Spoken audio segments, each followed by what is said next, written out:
से बाहर निकलकर अगर रामजी लाल सुमन आपके सामने आ जाए तो क्या होगा? हो सकता है कि एक दो झापट तो उसके लगा ही दूं। देश की संसद में एक महानायक का अपमान हुआ। एक राज्यसभा सांसद ने एक परमवीर योद्धा को गद्दार तक कहा।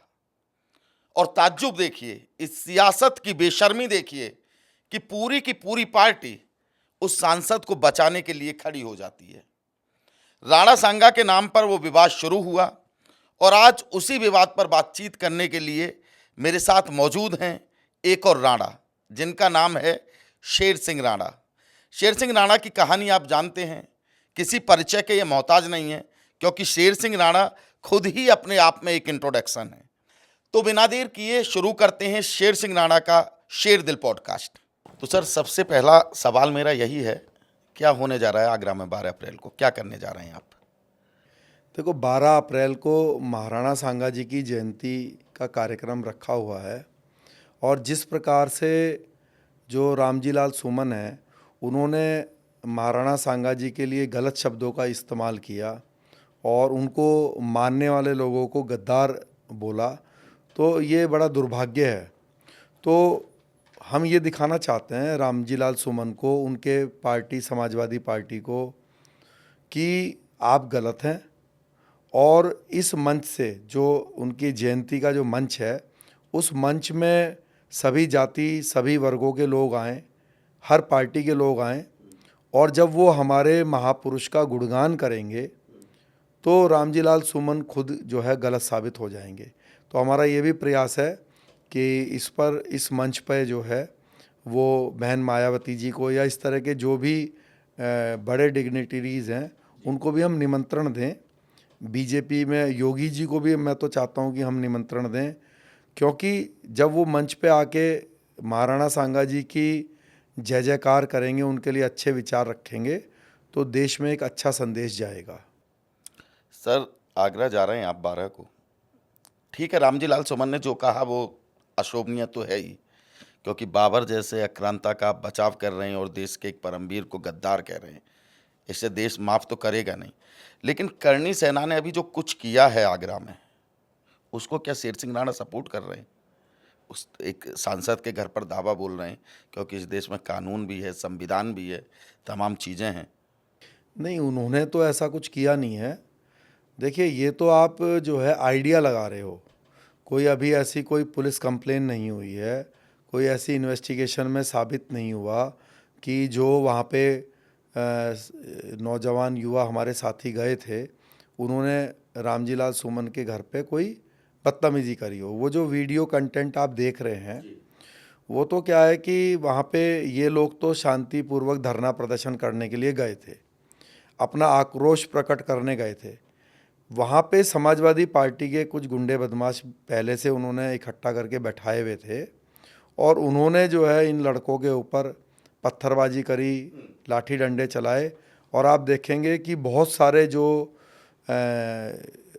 युवा हैं वो अभी भी अस्पताल में एडमिट हैं। उन्होंने हाँ, पुलिस को कई 3 या 4 थे उसमें जो इनको चोट आई हैं बहुत। हाँ, तो रामजी लाल सुमन जी बताएं कि उनके घर पर किसको चोट आई, किसके पत्थर लगा। भाई उनके उनके किसी समर्थक के या किसी व्यक्ति के तो चोट नहीं लगी और इधर से जो है कई लोगों के चोट लगी हुई है। तो अटैक तो उन लोगों ने किया है और उन्होंने पहले से इस चीज़ की तैयारी की हुई थी। इसीलिए रामजी लाल सुमन जी के जो वहाँ पे सहयोगी बैठे हुए थे जी। उनके किसी के चोट नहीं आई है, क्योंकि वो तो सब लोग अपने अपने जो है बंकर बना के बैठे हुए थे। कोई छत पे था, कोई कहीं था, वहाँ से उन्होंने पथराव किया। और ये लोग तो, इनका तो ये था स्ट्रेटेजी कि भाई रामजी लाल सुमन जी के घर के सामने धरने पर बैठेंगे और उससे पूछेंगे भाई आपने गद्दार क्यों बोला। लेकिन वो बैठते उससे पहले ही जो है उन्होंने वहाँ पथराव शुरू कर दिया। तो पथराव जब शुरू कर दिया तो अपना बचाव करने के लिए वो कुर्सियाँ वगैरह जो है उठाई, उसको अपने सर पे बचाने के लिए लगाया। और कुछ लोगों ने हो सकता है कि कुर्सियाँ वगैरह फेंक के मारी हों, क्योंकि आदमी जब पत्थर आ रहे हों तो उधर अपना बचाव करने के लिए सब काफ़ी करता है। कुर्सियाँ टूटी थी उस समय वहाँ पे। हाँ, तो प्लास्टिक की हाँ, कुर्सियाँ प्लास्टिक की टूटने के कुर्सियाँ लिए ही थी। है वो तो। हाँ, तो वो कहा जा रहा था कि रामजी लाल सुमन का जो घर के सामने पार्क था उसमें ही पड़ी हुई थी। वहाँ तक करणी सेना के कुछ लोग पहुँच गए थे। वही हम कह रहे हैं, हम तो कह रहे हैं कि उनके घर पे जाके शांतिपूर्वक प्रदर्शन करने का वो था जी। कार्यक्रम, लेकिन वो शांतिपूर्वक प्रदर्शन जो है उन्होंने करने तो नहीं दिया। उस शांतिपूर्वक प्रदर्शन को उन्होंने अपने पथराव करके जो है अशांति पैदा कर दी। तो अशांति तो इन लोगों ने पैदा की, इसीलिए बार बार हम लोग जो है पुलिस को कंप्लेन करके उनके खिलाफ एफआईआर लगाने का प्रयास कर रहे हैं। जी। और मैं तो ये चाहता हूँ कि रामजी लाल सुमन जी के ऊपर एनएसए लगना चाहिए। जिसने देश का माहौल ख़राब किया, उत्तर प्रदेश का माहौल ख़राब किया, तो जिस कारण से ख़राब हुआ है माहौल, तो जिस व्यक्ति के द्वारा हुआ है उस पर आप नेशनल सिक्योरिटी एक्ट लगाएंगे कि नहीं लगाएंगे? माहौल ख़राब करने के कारण अगर ये कोई साधारण व्यक्ति होता और अपने किसी ऊट पटांग बात से आप कोई उल्टी सीधी बात बोल दीजिए और उसके कारण से दंगे हो जाएं, तो आप बताइए आपके ऊपर एफआईआर दर्ज होके आपके ऊपर एनएसए लगेगा कि नहीं लगेगा? तो इसके ऊपर भी लगना चाहिए। इन्होंने भी देश का माहौल ख़राब किया, समाज का माहौल ख़राब किया। ये प्रयास किया कि दलित समाज के जो हमारे भाई हैं उनसे क्षत्रिय लोगों का जो है टकराव हो जाए।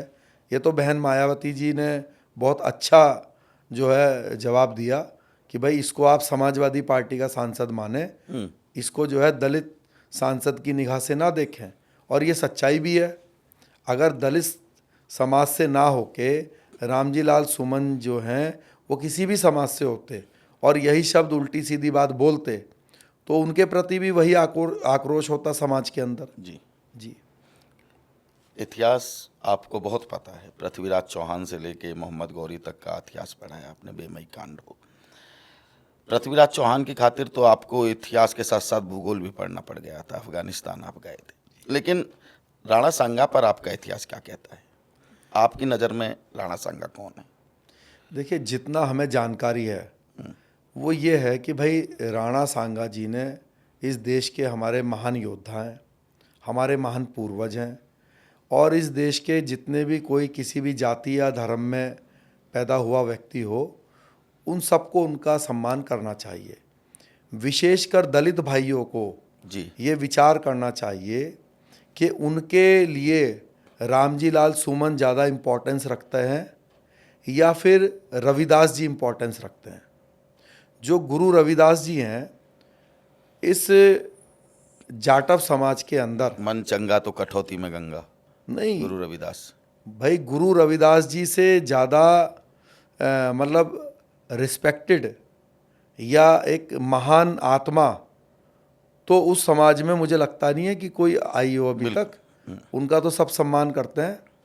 तो आप सोचो कि जो रविदास जी के शिष्य रहे हों राणा सांगा, जिन्होंने अपने राज्य में जो है रविदास जी की चरण पादुका बनाई हो, वो कैसा व्यक्तित्व रहा होगा।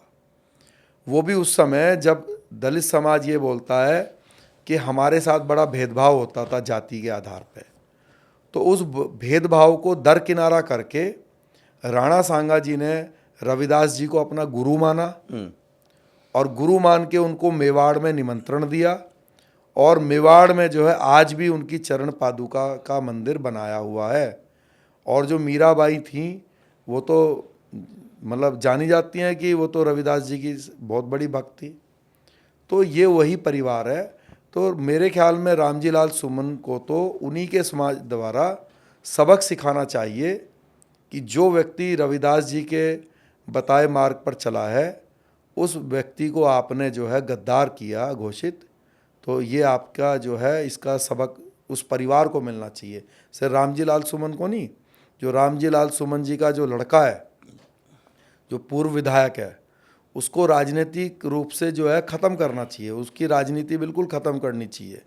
जो व्यक्ति जो है समाज में द्वेष पैदा करे, उसको राजनीति करने का कोई अधिकार नहीं है। इतिहास का हवाला देकर रामजी लाल सुमन ने इस संसद में बयान दिया था और राणा सांगा को गद्दार कह दिया इतिहास का।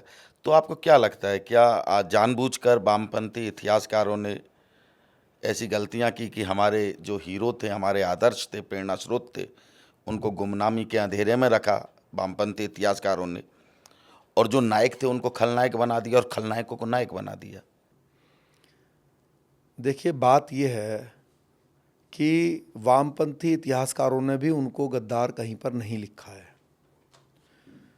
उनका ये जो अपना बात बोली है, ये बोली है बाबरनामा के को कोट करके। उन्होंने बाबरनामा में भी ये नहीं लिखा कि भाई कोई, बाबरनामा में ये लिखा है उसके द्वारा, जो रामजी लाल सुमन ने बताया है उनके द्वारा ये बताया गया है कि भाई इन्होंने अपने एक दूत भेजा था उनसे बातचीत करने के लिए। ठीक है जी। तो पहली बात तो ये है कि हम एक बात किसकी माननी चाहिए एक भारतीय होने के नाते। एक आक्रांता ने जो लिखवाया है उसकी बात को माने, या जो यहाँ के हिस्टोरियंस हैं, या जो मेवाड़ के अंदर जो हिस्टोरियंस जिन्होंने जैसे बाबरनामा लिखा है, ऐसे ही मेवाड़ के भी जो राइटर्स हैं उन्होंने राणा सांगा जी के बारे में लिखा है, वहाँ पर इस बात का कोई जिक्र नहीं है। तो हम जो हमारे तरफ के जो राइटर हैं उनकी लेखनी मानेंगे ना, या अपने जो दुश्मन ने हमारे, अब मान लीजिए कोई भी इतिहास पुरुष हो, उसके दो इतिहास एक साथ चलते हैं। आप यहाँ पर अगर आप कहेंगे भाई मोहम्मद गौरी कैसे हैं, तो आप कहेंगे आक्रांता है। लेकिन आप गजनी में जाओगे, अफ़गानिस्तान जाओगे, तो आप कहोगे मोहम्मद गौरी, वो तो कहेंगे वो तो महान आत्मा है। चंगेज़ खान, जिसको पूरी दुनिया जानती है कि उन्होंने पता नहीं कितने लाखों लोगों की गर्दनें उड़ा दी, है ना। तो अब आप मंगोल जाओगे, मंगोलिया, तो वो कहेंगे चंगेज़ खान की जो है बड़ी बड़ी मूर्तियाँ सम्मान के लिए उन्होंने बनाई हुई है। तो हर देश की या हर व्यक्ति की जो इतिहास की जो सोचने की समझ है वो ऐसी है कि भाई इसमें मैं किस साइड हूँ। तो ये दुर्भाग्य है रामजी सुमन का कि वो मानसिक रूप से जो है वो बाबर की साइड है, इसलिए वो बाबर की साइड की बात को सच मान रहे हैं, या उसको अपने अनुरूप जो है उसको बात को रख रहे हैं। और लेकिन हम राणा सांगा जी की मेंटलिटी के हैं तो उसको अपने उन्हीं के उसमें रूप में देख रहे हैं। तो और आपको बता दूं, मैं रामजी लाल सुमन जी का तो सिर्फ मुंह है, मतलब चेहरा है, उसके पीछे जो मतलब जो है वो तो समाजवादी पार्टी है, वो तो अखिलेश यादव हैं। अच्छा। हाँ, तो वो तो समाजवादी पार्टी ने जान के एक माहौल ख़राब करने के लिए, दंगा कराने के लिए ये सब उनके मुंह से बुलवाया। और दुर्भाग्य ये है कि इसमें बीजेपी ने भी अगर पूरे अच्छे से स्टैंड लिया होता तो इसका बहुत सिंपल काट थी कि जो लोकसभा में, राज्यसभा में जो उनके दलित सांसद हैं भाजपा के, उनसे जो है बयान दिलवाना चाहिए था राणा सांगा जी के पक्ष में। उसको रामजी लाल सुमन को जो जवाब था वो भाजपा के दलित सांसद देते तो ये दलित वर्सेस दूसरा होने का कोई सवाल नहीं था। लेकिन बीजेपी ने जान के ऐसा नहीं कराया, क्योंकि सब लोग अपना अपना राजनीतिक फ़ायदा देख रहे थे कि भाई समाजवादी की पार्टी की तरफ तो पूरा पीडीए हो जाएगा इस बयान से, और जो राजपूत या जो स्वर्ण लोग नाराज़ हैं बीजेपी से, जिन्होंने पिछले लोकसभा चुनाव में भाजपा को वोट दिया, तो इस बयान के बाद जो है वो भी समाजवादी के विरोध में हो जाएंगे। तो दोनों की बल्ले बल्ले हो रही थी। इस बल्ले बल्ले को ख़त्म किया बहन मायावती जी ने कि भाई उसको दलित सांसद के रूप में ना देखा जाए, उसको समाजवादी पार्टी के सांसद के रूप में देखा जाए। तो इसीलिए हमने बहन मायावती जी का जो है धन्यवाद भी किया, उनको कहा, उनको निमंत्रण के लिए भी इच्छा जाहिर करी, है ना। तो इसलिए ये तो सब राजनीतिक स्टंट था, जो कि मुझे लगता है कि अब समाज जो है उसको पूरा होने नहीं देगा। अच्छा सर, एक बात बताइए कि 12 अप्रैल का जो आगरा जाने का आपका प्लान है और देश भर में भी ये चर्चा है, उसको लेके आप सबसे ज़्यादा हाईलाइट हैं कि शेर सिंह राणा आ रहे हैं। आप राजपूत समाज का तो आप आदर्श रहे ही हैं, बहुत से युवा हैं जो आपकी डीपी भी फेसबुक पर लगा रखी है, किसी ने सीने पर नाम गुदवा रखा है आपका, मैंने देखा है। तो आप राणा संज्ञा विवाद में क्यों उतरे? क्या राजपूत शान की खातिर आप उतरे हैं, या फिर सनातन की खातिर आप उतरे हैं, या फिर ये राजनीति से प्रेरित होकर आप उतरे हैं? मकसद क्या देखिए, है? मैं एक राष्ट्रवादी विचारधारा के नाते उतरा हूँ, और मेरा मानना है कि देश के अंदर जो भी अपने देश से प्रेम करता है, राष्ट्रवादी विचारों का है, हर उस व्यक्ति को इनके बयान से पीड़ा हुई है। तो शेर सिंह राणा राष्ट्रवादी विचारधारा का व्यक्ति है, और क्योंकि के वाकई में ही उन्होंने गलत शब्दों का यूज़ किया है, अगर वो ऐसे शब्द बाबा साहब अम्बेडकर के लिए बोलते, ऐसे शब्द वो किसी अन्य महापुरुष के लिए भी बोलते, तो भी शेर सिंह राणा राष्ट्रवादी होने के नाते उसका विरोध करता। इसमें जाति या धर्म नहीं देखना, किसी को भी नहीं देखना चाहिए। महापुरुष सबके हैं। आज अगर कोई मूर्ख राणा सांगा जी के अपमान पर खुश हो रहा है, तो कल को जब वो उसके समाज के किसी महापुरुष के लिए कोई अपमानजनक शब्द बोलेगा, तो तब उसको परेशान होने का कोई अधिकार नहीं होगा। अगर कल को कोई मुलायम सिंह यादव जी के लिए उल्टे सीधे शब्द बोलेगा, तो क्या अखिलेश यादव जी को ऐसा सुनने में अच्छा लगेगा? तो इसलिए हम ये बोलते हैं कि आप सोच समझ के राजनीति कीजिए, और समाज में राजनीति लोगों में भाईचारा बढ़ाने के लिए की जाती है। पार्लियामेंट इसलिए नहीं बना, पार्लियामेंट किस लिए बना है, राज्यसभा लोकसभा किस लिए बनी है, कि आप वहाँ के पे बैठकर लोगों के भलाई के लिए जो काम होते हैं उस पर चर्चा करेंगे। वहाँ पे ये आलतू फालतू की बातों पर चर्चा करने का थोड़ी ना वो स्थान है। तो इसलिए उन्होंने कीमती समय खराब किया राज्यसभा का, लोकसभा का, और उनकी सोच तो आपको पता चली गई इससे। तो मैं समझता हूँ कि क्योंकि वो राजनीतिक व्यक्ति हैं, तो और राजनीतिक स्टंट के लिए उन्होंने ये सब किया, तो ऐसे व्यक्तियों को राजनीतिक चोट देनी ज़रूरी है। भाई उनका मंसूबा फेल करेंगे तभी तो उसके जो सामने वाले लोग हैं उनकी जीत मानी जाएगी। तो हमारी जीत कैसे मानी जाएगी कि जो उसका राजनीतिक मंसूबा है उसको फेल कर दिया जाए। भाई वो झगड़ा कराना चाहता था, वो झगड़ा ना हो। वो इस ड्रामा करके वोट लेना चाहता था एससी समाज का या मुस्लिम भाइयों का, उसको वो वोट ना मिले। तो ये कैसे होगा? ये होगा जैसे जिस रास्ते से हम जा रहे हैं वैसे। अभी आपने जिक्र किया था अभी कि अखिलेश के साथ साथ आपने बीजेपी को भी कहा कि दलित सांसदों से बुलवाना चाहिए था संसद में। तो क्या आपको लगता है अभी बीजेपी पूरी तरह से राणा सांगा के समर्थन में नहीं उतर पाई है? कोई कमी है बीजेपी की तरफ से भी? बिल्कुल कमी है। मैंने आपको बता दिया कि अगर पार्लियामेंट के अंदर वो रामजी लाल सुमन जी के खिलाफ अपने दलित समाज के सांसदों को जो भाजपा से हैं उनको खड़ा करती, तो मुझे लगता है इसका ज़्यादा इम्पैक्ट पड़ता।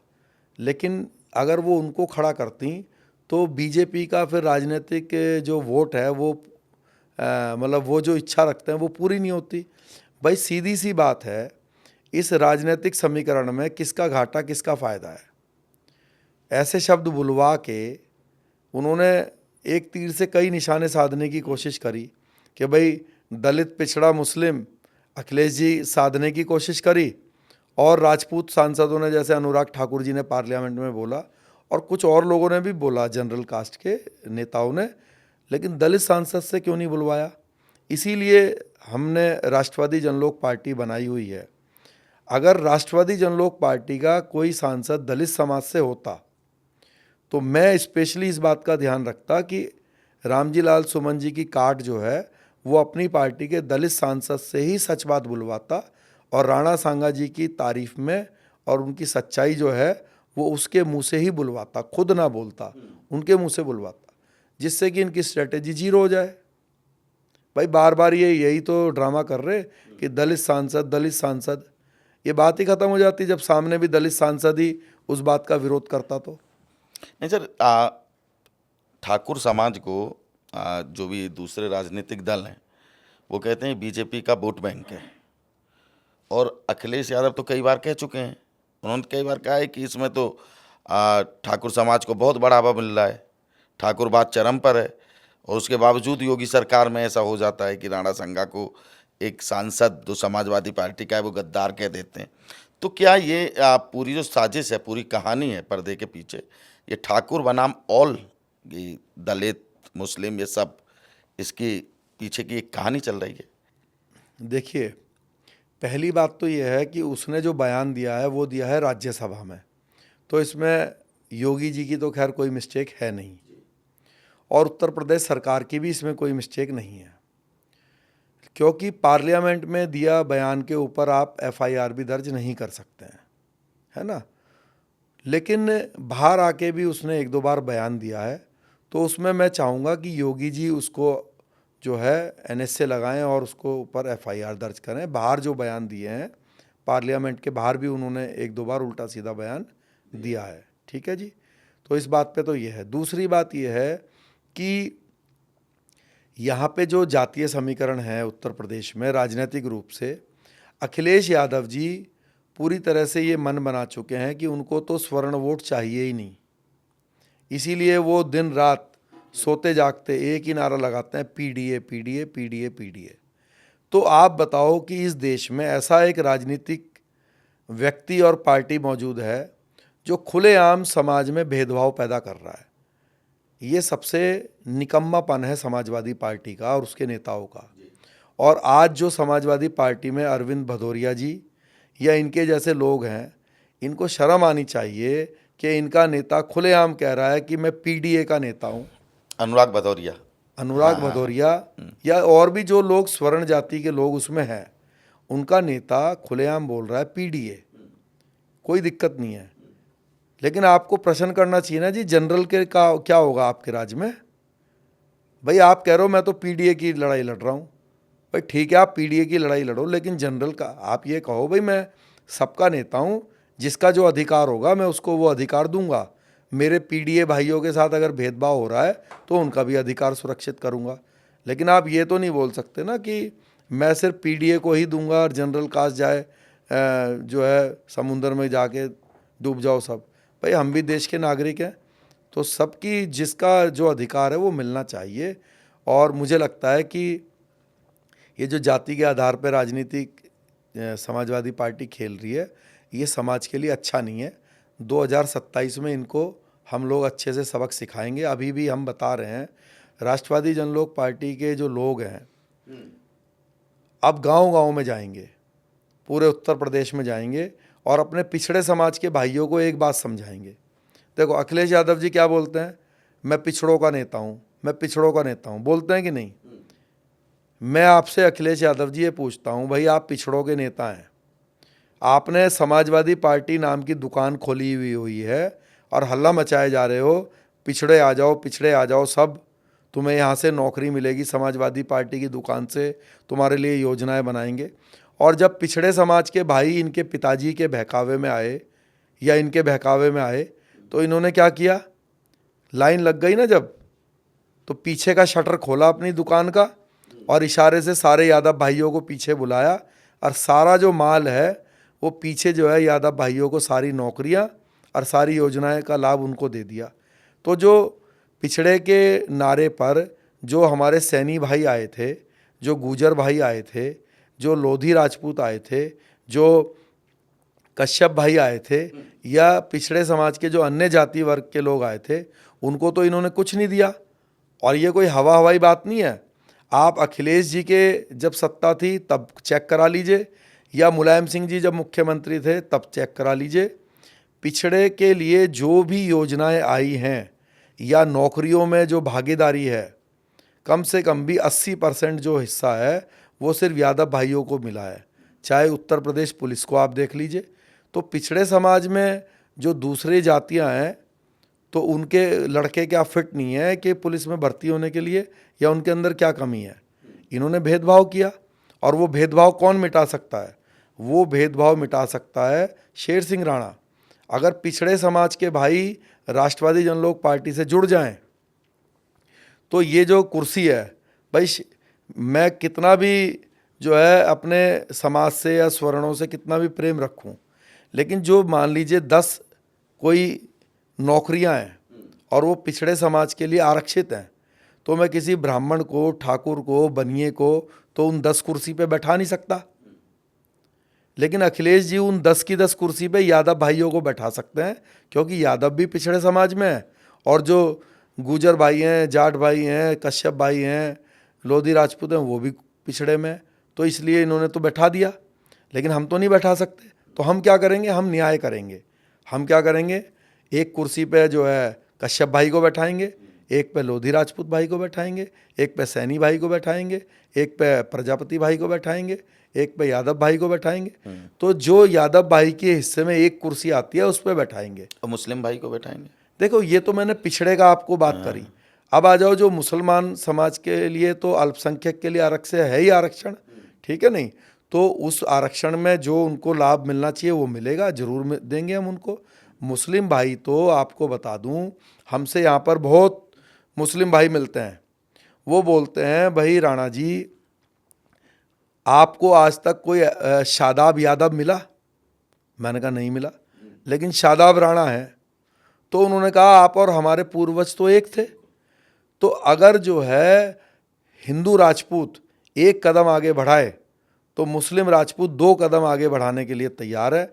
और हम मुसलमानों ने अपने कंधे पर रख के इनको गद्दी पे बैठाया लखनऊ की, कभी मुलायम सिंह जी को, कभी अखिलेश जी को, लेकिन इन्होंने क्या किया, जब हमने इनको कंधे पर बैठा दिया तो इन्होंने जो है ना मुर्गे की टांग जो है खाई और हड्डी हड्डी मुसलमान भाइयों के बीच में फेंक दी, खुश कर दिया कि भाई हड्डी से काम चलाओ। लेकिन हम जब बैठेंगे तो हम तो जो है जो इनका अधिकार है अपने भाइयों का, भाई इनको इनका अधिकार देंगे और अपना को अपना अधिकार देंगे। आपको आज एक बात और बता देता हूँ, यादव भाइयों के अंदर मतलब समाजवादी पार्टी से जो जुड़े हुए लोग हैं, इनके अंदर इतनी कड़वाहट है मुसलमान भाइयों को लेके, लेकिन ये इतने समझदार हैं कि उस कड़वाहट को उजागर नहीं करते। कभी आपने नहीं सुना होगा कि यादव समाज का या मुसलमानों का आपस में दंगा हो गया हो। क्यों?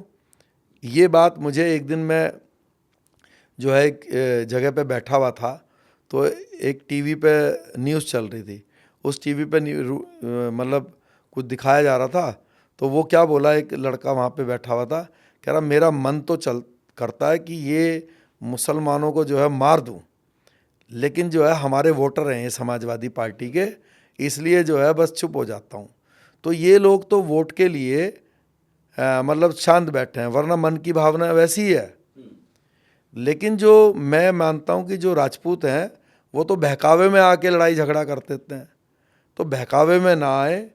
जो ये लोकतंत्र है अपने सारे देश के राष्ट्रवादी विचारधारा के बने और अपने सत्ता में हिस्सेदारी बना के जिसका जो अधिकार है वो उसको दे। पिछड़े भाइयों का अधिकार पिछड़े भाइयों को मिले, मुस्लिम भाइयों का अधिकार मुस्लिम भाइयों को मिले, दलित भाइयों का अधिकार दलित भाइयों को मिले, और जो हमारा अधिकार है जो हमसे छीना जा रहा है वो भी हम अपने लिए प्राप्त करें। अपने दर्शकों को मैं बता दूं कि शेर सिंह राणा एक पार्टी चलाते हैं, आरजेपी, राष्ट्रीय जनलोक पार्टी, चुनाव चिन्ह खाट है। हाँ। और हरियाणा के कई ज़िलों में और अधिकांश हरियाणा में राणा जी की पार्टी का वर्चस्व है। इसके साथ साथ यूपी में 27 में आप चुनाव में उतरने वाले हैं। बिल्कुल भाई, पार्टी का तो काम ही है युद्ध लड़ना, तो चुनावी युद्ध या जरूर अकेले दम लड़ेंगे। पर? देखिए अभी क्योंकि हमारा आपने 4 या 5 बार बहन जी के नाम का जिक्र कर दिया है। देखिए हरियाणा के अंदर हमारा इनेलो से गठबंधन था, इंडियन नेशनल लोक दल से, और आपको पता होगा कि इंडियन नेशनल लोक दल ने बहन मायावती जी से गठबंधन करके ही चुनाव लड़ा है। तो हम उनका इनडायरेक्ट तो साथी थे ही हरियाणा के अंदर, तो उत्तर प्रदेश में भी हो जाए उसमें भी कोई बुराई नहीं समझता मैं, क्योंकि आज आपको सहयोग लेना है और देना है। कई लोग इसका विरोध भी करते हैं, लेकिन वो विरोध करने वाले कैसे लोग हैं? वो लोग ऐसे हैं कि ना बहन जी का भला चाहते हैं ना हमारा भला चाहते हैं। वो लोग आग लगाने का काम करते हैं। जब हम बहन जी से गठबंधन की बात करते हैं या उनका सहयोग करने की बात करते हैं तो उसमें कई लोग कमेंट करने लगते हैं कि बहन जी ने तो ये नारा दिया था, तिलक तराजू और तलवार, इनके मारो जूते चार।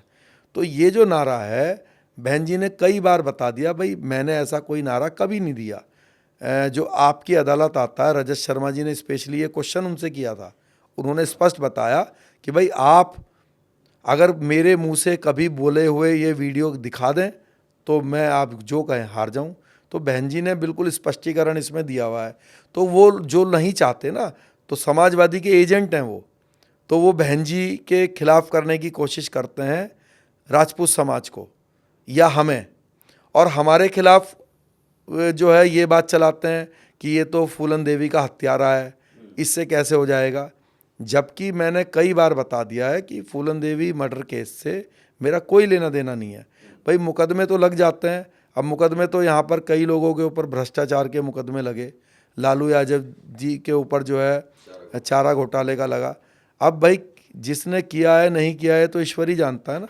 तो यहाँ पे आरोप तो लगते हैं, लेकिन जो लोग इसमें कमेंट्स करते हैं जानबूझ के बहन जी को भड़काने के लिए, तो मुझ पे ये आरोप लगा देंगे, हमारे समाज को भड़काने के लिए बहन जी पे आरोप लगा देंगे, जिससे कि एक का ना बने। जबकि हम ये चाहते हैं कि हमारे दलित भाई हमारे साथ मिलके काम करें, हमारे पिछड़े समाज के भाई, क्योंकि हर समाज तो अपनी अपनी पार्टी बना नहीं सकता। भाई यादव भाइयों की संख्या ज़्यादा है तो उन्होंने बना ली।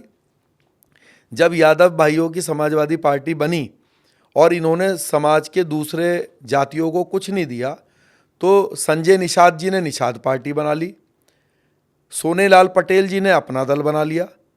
चलो उनकी संख्या थी तो उन्होंने बना लिया। लेकिन जो मान लीजिए जो दूसरे वर्ग हैं, मान लीजिए हमारे गुर्जर भाई हैं, हमारे सैनी भाई हैं, हमारे प्रजापति भाई हैं, तो ये लोग हमारे साथ आए, सब लोग, हम इनके अधिकार सुरक्षित करेंगे और सुरक्षित हैं ही हमारे साथ, क्योंकि हम इनकी कुर्सी पे किसी राजपूत या पंडित जी को बैठा ही नहीं सकते। तो हम तो गुर्जर भाइयों को, सैनी भाइयों को अपना दे देंगे, भाई बांट लो, जो जिस अपना समाज में जिसको बांटनी है, जो अपना जो आपका अधिकार है, ठीक है नहीं। तो अगर जो है पिछड़ों की पार्टी होती समाजवादी पार्टी, तो अनुप्रिया पटेल जी को अपना दल चलाने की क्या ज़रूरत है, या संजय निषाद जी को। और आप बताइए कि जो अनुप्रिया पटेल जी की जो बहन है, उन्होंने भी एक पार्टी बनाई हुई है और वो समाजवादी पार्टी के साथ है। तो अगर जो है उनकी जो सिस्टर हैं वो रामजी लाल सुमन के पक्ष में नारेबाजी भी कर रही थी, मैंने वीडियो देखा था, तो मैं उन बहन जी से ये पूछना चाहता हूँ कि भाई पटेल समाज की जो आपकी पार्टी है वो भी पिछड़ों की है और समाजवादी भी, आप कह रहे हो जब गठबंधन किया हुआ है तो आप मानती हो कि वो भी पिछड़ों की है। आपको दो पार्टी बनाने की जरूरत क्या है? आप समाजवादी पार्टी में मर्ज कर दो ना अपनी। क्योंकि आप मर्ज इसलिए नहीं कर रही हो क्योंकि आपको भी पता है कि अखिलेश यादव जी पीडीए के नेता नहीं है, वो सिर्फ यादवों के नेता हैं और सत्ता में आने के बाद वो पटेल समाज को कुछ नहीं देंगे। इसीलिए आप अपनी पार्टी बना के चला रही हो। और जो नहीं है, मेरी बात सही है तो आप में हिम्मत है तो समाजवादी में मर्ज कर दो अपनी पार्टी। ये मैं उनके लिए बोल रहा हूँ। जो अनुप्रिया पटेल जी की जो बहन है, उनका नाम मुझे ध्यान नहीं आ रहा, उन्होंने भी एक पार्टी नहीं बना रखी है अपने समाज की। तो सर एक बात बताइए, शेर सिंह राणा ने कहा कि सांसद सुमन को बाबर वाले कमरे में बंद कर देंगे काबुल में ले जाकर, और अखिलेश जी कह रहे हैं कि अगर रामजी लाल सुमन को कुछ हुआ तो इसकी जिम्मेदार योगी सरकार होगी। तो 27 में क्या शेर सिंह राणा योगी जी की मुश्किलें बढ़ा रहे हैं अभी से ही? नहीं, योगी जी की कोई मुश्किल नहीं हम बढ़ा रहे, या किसी की भी कोई मुश्किल नहीं बढ़ा रहे हैं।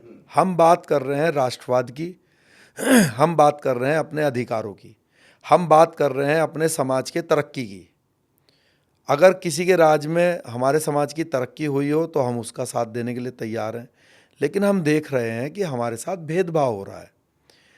योगी जी बहुत अच्छे नेता हैं, बहुत अच्छे व्यक्ति हैं, बहुत अच्छे व्यक्तित्व हैं, लेकिन दुर्भाग्य ये है कि उनके घर की पार्टी नहीं है भारतीय जनता पार्टी। ऐसा नहीं है कि उनके हिसाब से बीजेपी चलती है, बीजेपी का अपना एजेंडा है। समाजवादी पार्टी अपने हिसाब से चलती है अखिलेश यादव जी के, वो तो अपने यादव समाज का खुल के भला कर सकते हैं। लेकिन भारतीय जनता पार्टी तो एक राष्ट्रीय पार्टी है जो कि जाति के आधार पर नहीं चलती है। इस बिल्डिंग के बाहर निकलकर अगर रामजी लाल सुमन आपके सामने आ जाएं तो क्या होगा? देखो, हम तो वैसे लोकतंत्र में भाई संविधान का मतलब पालन करने वाले लोग हैं, लेकिन हो सकता है कि एक दो झापट तो उसके लगा ही दूँ। अच्छा भाई ये तो ज़रूरी है ना, जब गलत बोला है तो गुस्सा तो ज़्यादा है वैसे, लेकिन संविधान का ध्यान रखना है, तो गुस्से को जब जितना भी कंट्रोल करूँगा तो एक दो झापट तक आके तो रुकेगा ही। हाँ, तो ये थे हमारे साथ शेर सिंह राणा। काफ़ी मुद्दों पर इनसे बातचीत की। शेर सिंह राणा राणा सांगा विवाद को लेकर आजकल चर्चा में, 12 अप्रैल को आगरा के लिए कूच भी कर रहे हैं। सब कुछ इन्होंने बताया। एक और पॉडकास्ट के साथ फिर हम हाजिर होते हैं, तब तक के लिए नमस्कार।